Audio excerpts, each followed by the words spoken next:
No. Looks fine for that. Okay, great. All right.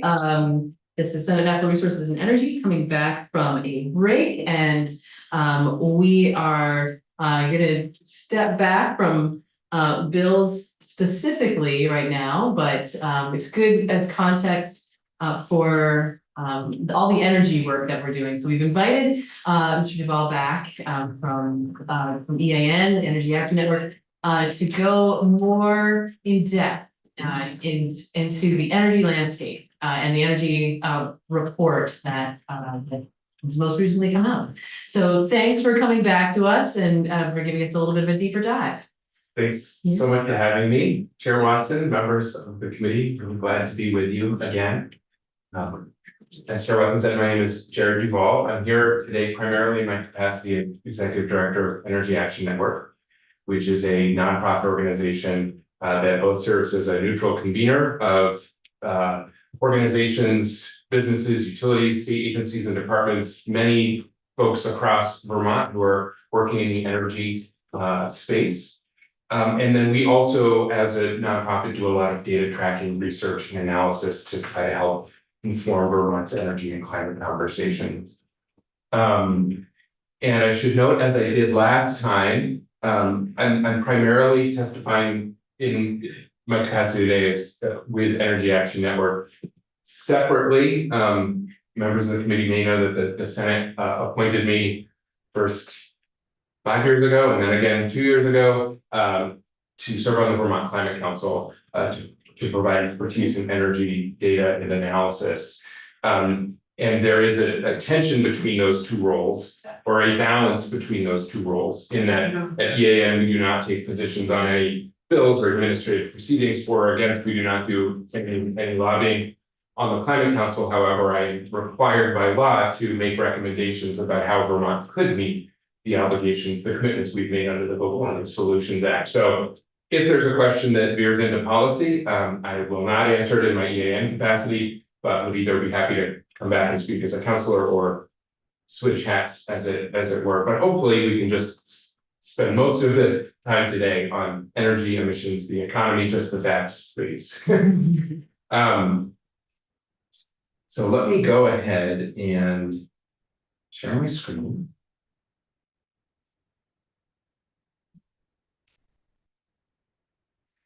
Okay. Visible? Got it. Yeah. And late, my apologies, Jude. No worries. I have provided these slides as a PDF attachment as well. Many of these I see Senator Bongart's holding our report. Many of the images you'll see are in that report. They're also available online. I'm also going to share with you some new images, new graphics that we've been developing for the 2025 annual progress report for Vermont, which is in development right now. But as I mentioned, EAN is two things. We're a network of member organizations working towards Vermont's energy and climate commitments. And we are also a nonprofit organization that supports that network in the state of Vermont overall in terms of data tracking, research, and analysis. Primarily through our annual progress report, but we also publish research papers, research briefs, 2-pagers. We have energy and emissions dashboards that we host on our website, etc. So we try to take a big picture view of what's happening statewide, and we also try to always ground it in what does this mean for regular Vermonters, for households and families. And part of that is taking a total energy viewpoint. A lot of times when we talk about energy, in terms of energy and electricity are used interchangeably, but electricity is only one relatively small part in Vermont of our overall energy use, relatively small part of our emissions, and a relatively small part of our energy expenditures. So we also look at the transportation and thermal sectors, where a lot of energy use also occurs, primarily in the form of fossil fuel use, much more fossil fuel use and dependence in our transportation and thermal sectors than in our electricity sector. And so we call this our bubble chart. It just helps set some context for how these different energy sectors, how they compare to each other relative to our energy use in that first column with the blue circles, relative to our statewide greenhouse gas emissions in the middle. You'll notice that those do not add up to 100%. They add up to 73%. And that's because about a little more than a quarter of our statewide emissions come from non-energy sources. industrial processes, agriculture, waste management. And then the energy expenditures column on the far right, this is a snapshot on the residential side. It's not total statewide energy expenditures, but for Vermont households, the share of family budgets that are spent on these different sources of energy. And you see, no matter what lens you look through, whether it's our energy use, whether it's our greenhouse gas emissions, or residential energy expenditures, the elephants in the room, the biggest challenges and opportunities are in our transportation and urban systems. So I'm actually going to start at the end of that, that last column on energy expenditures. And I should have said it, you know this better than I, please feel free to interrupt at any point. I'm going to try to go, I know we have a short amount of time, so I'm going to try to go relatively quickly so we can have some time at the end as well, but please feel free to pause me at any point, especially if something is not clear. So this is, since 2017, the tax department has been collecting very comprehensive and rich data around fossil fuel sales in the state. And so this is a snapshot from 2023. We have numbers for 2024 for fossil fuel sales, but not for electricity yet. So this is the most recent year we can do it for total energy expenditures. And what that shows is that in 2023, Vermont spent over $3.3 billion a year, or about $3.3 billion a year on energy, out of about a $45 billion gross state product. The largest share of that spending was on transportation, about 1.4 billion of the total. Most of that for gasoline, and most of that in the light duty passenger fleet, about 550,000 vehicles. Smaller amounts on heating, primarily heating in the thermal sector, although there is some cooling there as well, and in electricity. So that's the latest snapshot of our energy expenditures as a state. And if we zoom in and look specifically at the fossil fuel spending, we see evidence of reliance on a global commodity that is exhibits a lot of price volatility. So for instance, when fossil fuel prices, gasoline, diesel, fuel oil, propane, etc., were at recent lows in 2020, the state spent nearly $1.4 billion on fossil fuels. When we saw price spikes starting, 21, 2022, the statewide fossil fuel bill ballooned by over $1 billion, up to over $2.5 billion. So what that meant was that over the course of 2 years, the annual expenses that Vermonters had on fossil fuels went up by over $1 billion. That's $1,800, averaged out for each and every Vermonter.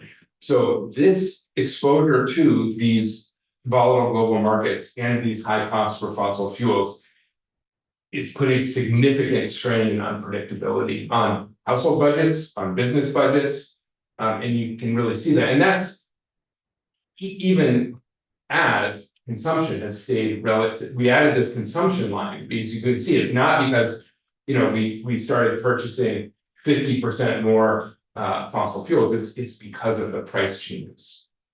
Yes, question, yes, good. So when you're talking about state expense, is that just for the private sector, or does that include the state of Vermont? That would be all fossil fuels in the state, residential, commercial, industrial, and that would include institutional or state government purchases as well. Yeah. And you can see this, the comparison of the price volatility versus stability of fossil fuels versus as compared here with electricity over time. Gasoline in the orange, diesel in the blue, electricity, residential average electricity rates in the green there. Similar story on the heating fuel side. Oh, yes. Go back to that slide. So I see down in your little corner, the EV rates, and you sort of adjusted it per gallon as a compare, which is nice. What is the gas per gallon? Is that those are the lot? Yeah, so this goes through $4 and $4.11 for diesel, is that per That- gallon? That's right, Okay, it's hard to see what the yeah, sorry. I think it- taxes are, okay, Yep, so, for the orange and blue, that line shows, price per gallon. I see, okay, And the 344 is the most recent data that was available when our last report went to press. I think that was from the summer of last year. okay, and then what's the $1.71, is that? That is the statewide average residential rate for electricity. And I'm glad you pointed out, thank you for pointing out those dots below it. That's to make the point that for folks who are wondering, what is my cost of electricity if I'm driving an EV? And how does that compare, per gallon of gasoline?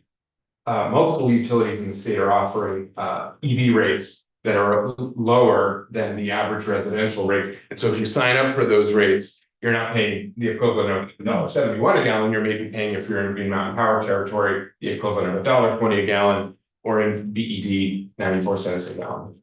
Those were all of those prices were as of last summer. Yeah, assume you're parking at the right times, right? Well, that's the beauty of, yes, those programs, is that to enroll and get that lower rate.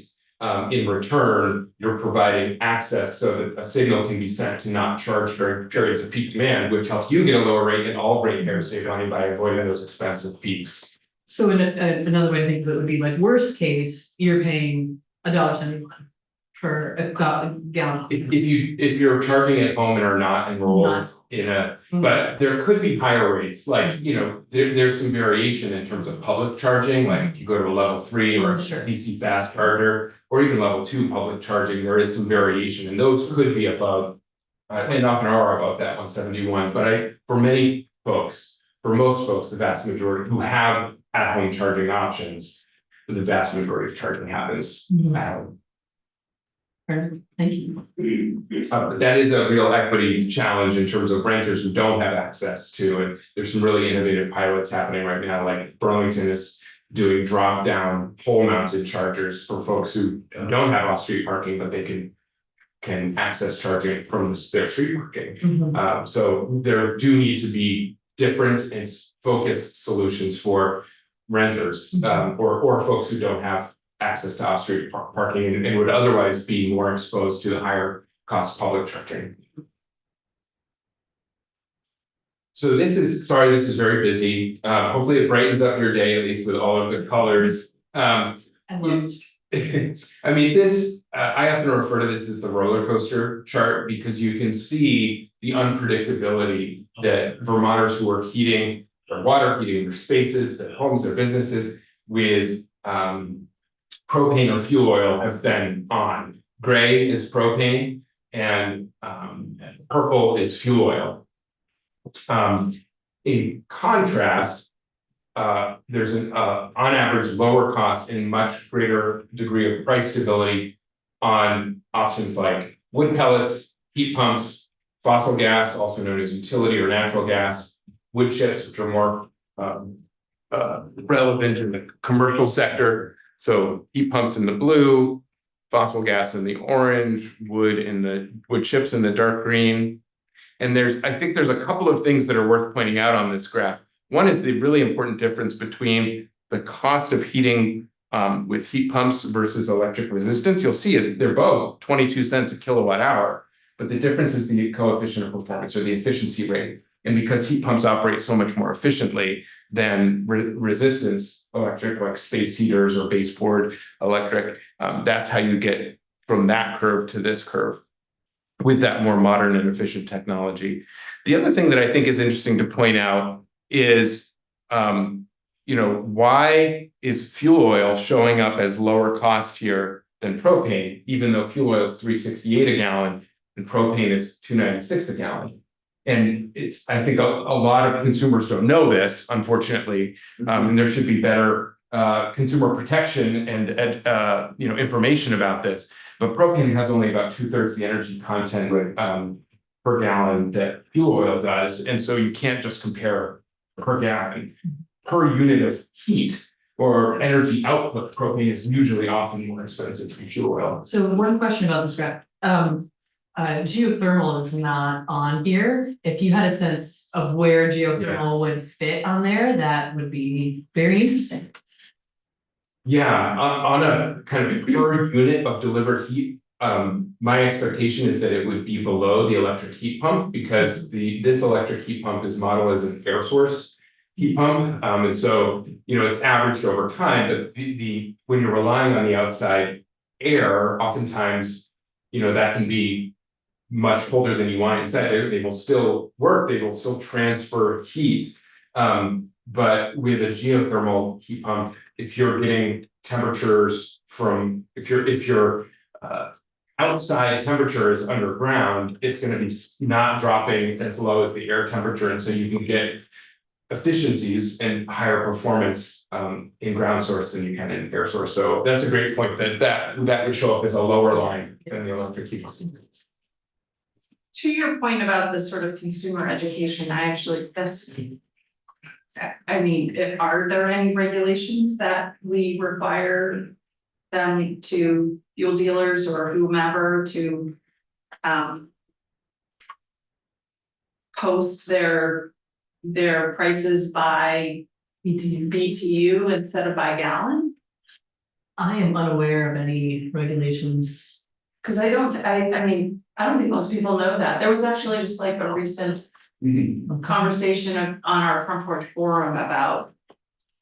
That was sort of tangentially related to this, and I don't think people know that. They think that propane sounds like it's cheaper. Yeah. But it's not, they're not getting as bang for their buck. Is natural gas included in the propane line? No, that's in the orange fossil gas line. Oh, okay. So it's much cheaper. It's much cheaper than Yeah. everything, yeah. Yeah. You guys stopped it and brought it from Middleton. You didn't get it? It would be way expensive to get it Nothing else you have at to this pay for point. delivery. Well, they stopped it because people are chaining themselves to trees. Another discussion, Terry. I mean, it just seems like that would be something that would be beneficial for consumers to know more directly. Yeah. That would be an interesting thing to explore. Yeah, You may be coming to this, but one of the ways that I think about this is how much money we're keeping in Vermont. Yes. And if we are able to, and I realize that even though we purchase a lot of electricity from other sources, it's so much less expensive there it is, okay. But yes, we talk about it a lot in terms of individuals, which matters, but also just how much money we have in Vermont is huge. It's such a great and important point from like a state health of the economy and economic development perspective. This is a analysis that I wanted to bring to EA when I joined 8 years ago, because I spent the previous 3 years working at the Agency of Commerce and Community Development as economic development director, and this was really striking to me that we do not produce any fossil fuels in Vermont. It's a 100% imported product, and the vast majority of the cost of it, I mean, it varies by fuel, but most of the cost is for that commodity fuel, unless, I mean, 75 cents on average of every dollar that we spend on fossil fuel leaves the state. About 25 cents per dollar stays and recirculates. That's primarily related to trucking and delivery. That share of how much stays in versus how much leaves the state will change based on each individual fossil fuel, depending on the difference between wholesale and retail prices and how much of the cost is bound up in the commodity fuel price versus how much is in infrastructure and delivery. So, the dollar recirculation rate for fossil gas or natural gas is more like 50%, rather than 25% for fossil fuels overall, and it's higher than, I should say the amount that stays and recirculates locally is lower than 25% for fuel oil and gasoline and diesel. But in contrast, when we talk about electrifying more of how we get around, how we heat our spaces, our water, our homes and buildings, more of the cost of electricity stays and recirculates locally, because if we look at the share of our electricity spending, what is bound up in that, a lot of it is paying line members who live here, tree trimmers, it is customer service operations, it is power purchases, and some of our power purchases are within Vermont, and even when they're not within Vermont, they're within the New England region or from New York or Quebec, a lot from Quebec. And so, you know, there's a higher local dollar recirculation share, but even when it's that 40%, it's staying more regional even. Rather than, you know, in fossil fuel as a global commodity product, that money could be going to Saudi Arabia, could be going, I mean, all over the world. And that 40% is significantly lower than that 75%. Yeah. Because you're getting a lot more bang for the buck, like it's cheaper energy. Yeah. So it's even though those maps should be different sizes almost. Yes, if they were scaled relative to the, Yeah. that's a good point. Good. So bringing this down to a household level, I know there's a lot of numbers here, but I would just want to draw your attention to these two parts of the table. What this means for an average Vermont household is $7,000 a year spent on energy. But there's a wide range, you know, it could be as low as $3,500, it's high over $9,000. And this is how it breaks down by electricity, thermal, and transportation. Again, transportation being the largest, then heating, and then electricity is the lowest in terms of the source of residential costs. But here, oh yes, sorry. Question. As far as the electric cost, does that include all of the fees that get added on to these bills, or the total bill, or is it just the electric cost? That is my understanding. To be 100% sure, I would want to go back and check the citation. This actually comes from Efficiency Vermont's energy burden report that they do every 2 years. Okay. I believe so, but let me double check. But I don't know what you said. You said that is my Understanding that but which one is it, that they are or they're not? that they are included. They are included, okay. Yeah, right. Sorry. Yep. But it's interesting when you look at energy costs and energy burdens or share of income spent on energy broken down by income group. Because we see two things. One is that upper income Vermonters are generally using more energy, bigger homes, more travel on average, not always. But the share of household income that gets spent on energy is much higher for folks with lower incomes. Sometimes, you know, 15, 20, 25% for our lowest income neighbors. So this is a really significant kind of cost burden of overall budgets.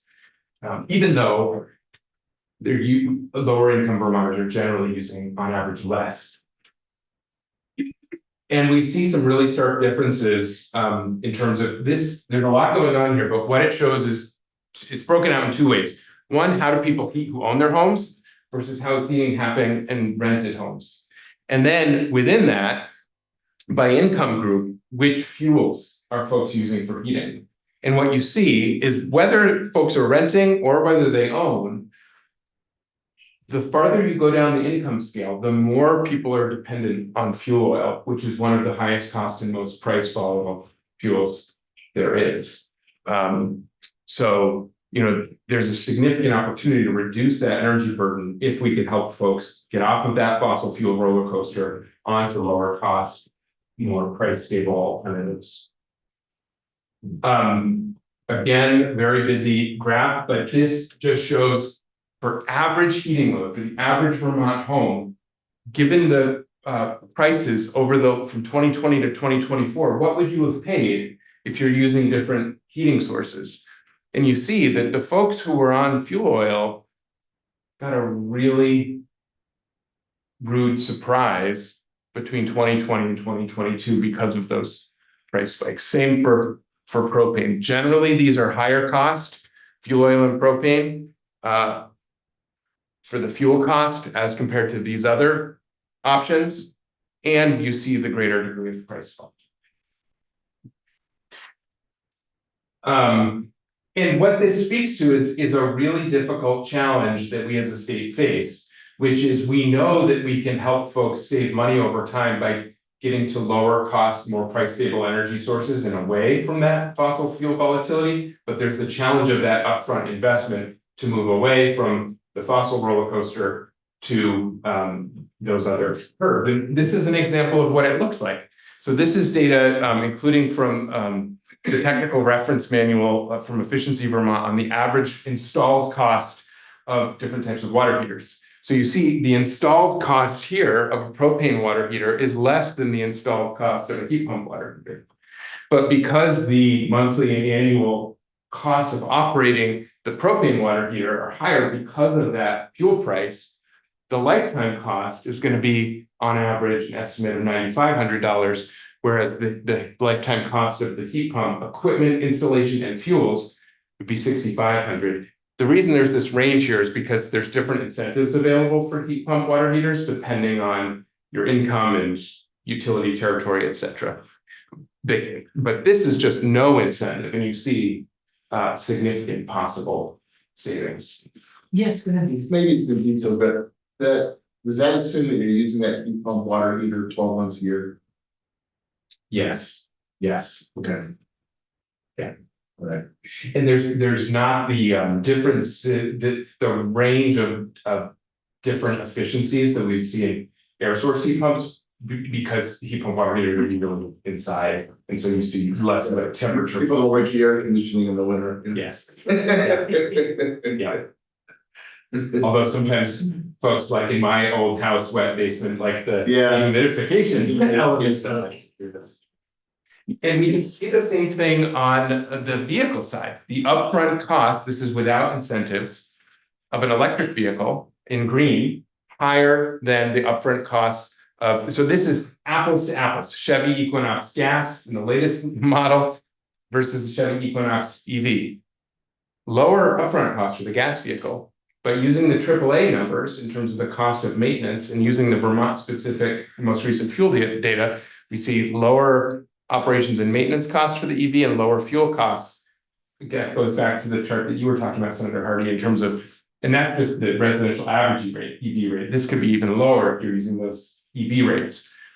And so you see average lifetime savings without any incentives already of $5,800. And when if you add on that incentive, like the federal incentive of $7,500, then you're getting over, what is that, like over $13,000? You have questions here, but I also want to flag the time because we're gonna have to stop at 12, but also, there's a lot of questions. This is interesting stuff. We can also have you back. There's a lot more stuff. I was just wondering if you consider doing that, what you did for the vehicles for heat pumps and propane furnaces. Yes. I mean, because if people are gonna do construction, Yes. they should look at, in the life, over the life of Yes. of the device too. We don't really know the life of heat pumps yet. It's such an important area of analysis. We have been challenged because there's so many variables that go into it in terms of, is it a geothermal heat pump, as Senator Watson brought up, is it an air source heat pump? What utility territory are you in? So what's your electric rate and what is your current heating system for the cost comparison with, and I want to be clear, there are savings opportunities from a lot of electrification opportunities, but not in all cases. If we did a comparison that showed what are the lifetime costs using current efficiencies and prices of, for instance, a fossil gas furnace versus a heat pump, it would not pencil out for the heat pump to save folks money. We see that in VGS territory. So, I want to be really clear that this is not an across the board message that whenever you electrify, you're going to save money over time. It matters the specific details of the instance, but in general, moving from gas vehicles to electric vehicles or choosing an electric vehicle as your next used or new car versus a gas vehicle will over time on average save money, and the same is true for single family homes when it comes to water heaters. Now, again, some variation depending on what utility your territory you're in and what what is your previous water heating situation. But thank you. We'll keep working on that and try to figure out a way to visually represent this in a way that doesn't oversimplify it and gets at some of that complexity. Okay, so with that, and being that it's 12, we're gonna